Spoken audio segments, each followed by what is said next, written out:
Hello again. I have another question for dispensationalists today.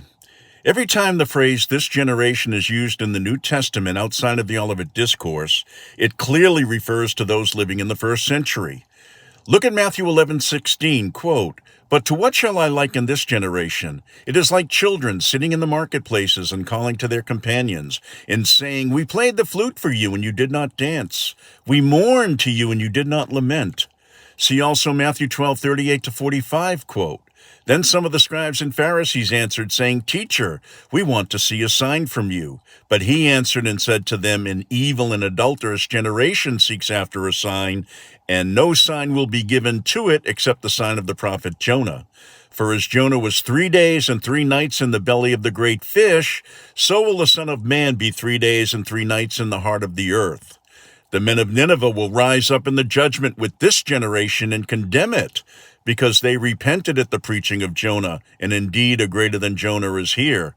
The queen of the south will rise up in judgment with this generation and condemn it, for she came from the ends of the earth to hear the wisdom of Solomon, and indeed a greater than Solomon is here.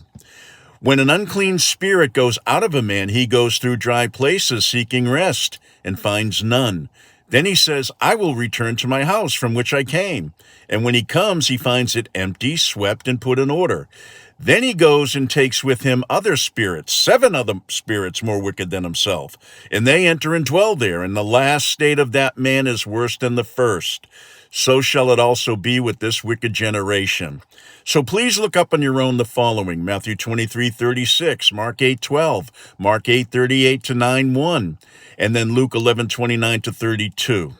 Now, I understand that dispensationalists believe the Great Tribulation will occur in the future before the second coming of Jesus, typically thought to last 7 years, with the second half being the Great Tribulation itself. This period is often seen as beginning after the rapture of the church, when believers are taken to heaven. So here is my question. Didn't Jesus specifically say the tribulation would happen in his generation?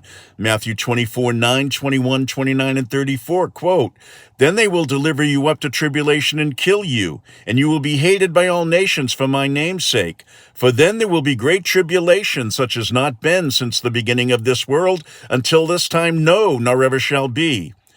Immediately after the tribulation of those days, the sun will be darkened, and the moon will not give its light. The stars will fall from heaven, and the powers of the heavens will be shaken. Assuredly, I say to you, this generation will by no means pass away till all these things take place." So please respond and tell me if I'm missing something.